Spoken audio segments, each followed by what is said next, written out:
The United States Secret Service, the protocols are born out of blood. It may seem dramatic, but it's actually a necessary process to understand past incidents, failures, and successes to ensure that threats are fully mitigated for future protectees.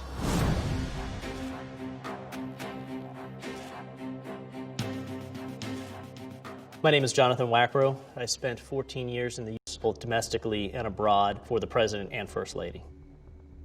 So the approach that the Secret Service takes is a very proactive, advanced process. We think about three main areas. We think about what are we going to do in a tactical or crisis situation, what are we going to do in a medical situation, and what are we going to do if we have to relocate this protectee. And those are the big three. There are subcategories to all of them, but every agent and officer is constantly thinking about what am I going to do? What is my personal protection plan, and what is my plan for my protectee? We're never complacent, because the moment that we become complacent, complacency kills and something happens. When the President goes to any location, the methodology is to set up concentric rings of protection around where he's going to be. That starts with the inside of a building, the dais, if he's giving a speech. How do we build out a security program from there? First, we look at where the President's going to stand. We try to mitigate any line of sight issues that may occur. We want to make sure that that environment is secure. I want to be able to fortify my perimeter. I want access control. I want to fully understand how I mitigate everybody that's coming into that environment. That's the metal detectors, that's the explosive detection, that is the utilization of different technology to ensure that we're always putting the President in the most safe location. Who controls it? Can that room get dark real fast and then attack get launched?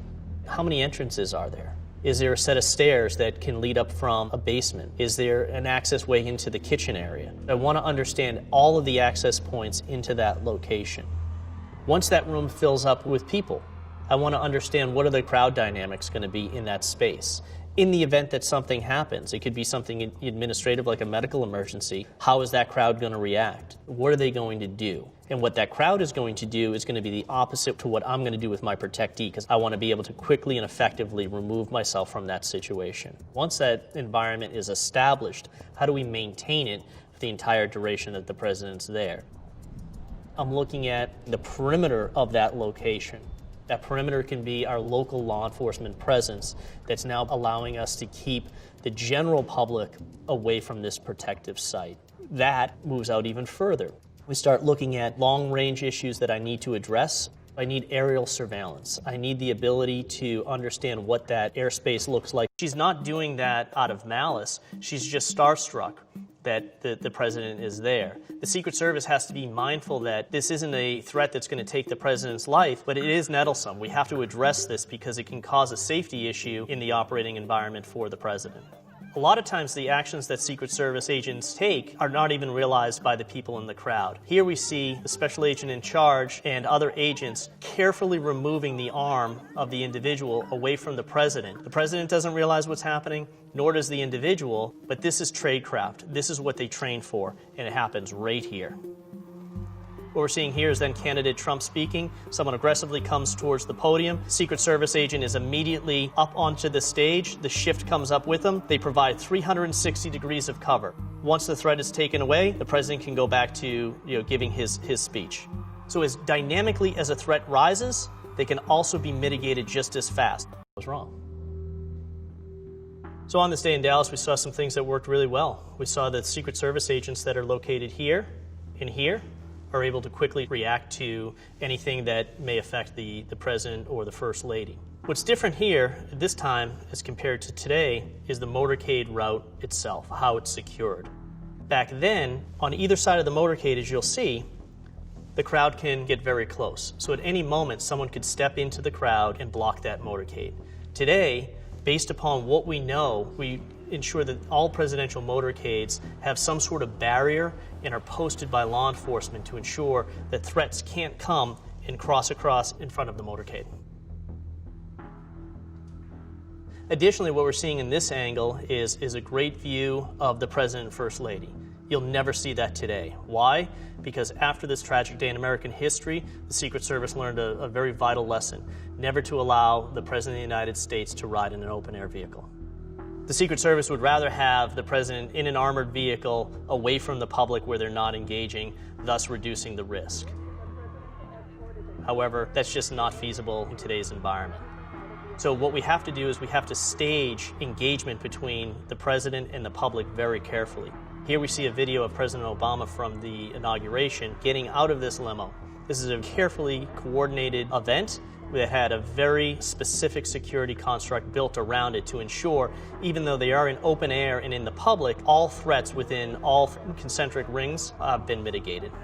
Our protective methodology hasn't changed. We're providing 360 degrees of coverage. We're seeing the crowds are completely separated by barricades. So we will not have a surge onto the motorcade route. There's also police postings here, here, here. Every 7 feet, there was another member of the law enforcement or military community that was providing security for this event.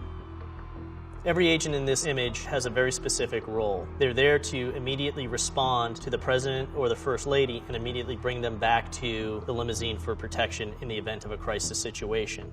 As you'll see, we have agents that are flanked on the left and right-hand sides who are there to address the threats if anyone is to immediately come over the barricade. The supervisors are in close proximity, and they're there to cover and evacuate these protectees and get them to safety.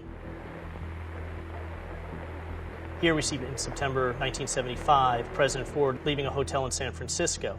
Just after leaving the hotel, President Ford is walking towards his vehicle. At the same moment, an assailant across the street, Sarah Jane Moore, fired a weapon. The Secret Service, taking the emergency action drill that they have trained for, took the President and covered and evacuated him. We're seeing the absolute right things here being done by the Secret Service agents. The President is here. They're covering him. They're putting him down behind armor. They're trying to get him into the limo. But a fateful lesson was learned. The limousine door was not open.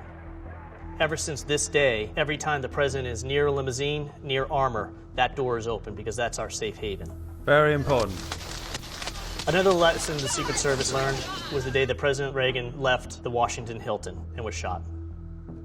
In the moments that the assassination attempt had occurred, all the agents that you're seeing here and here are starting to face the protectee. The lesson learned from President Ford that we saw earlier, this limo door is open.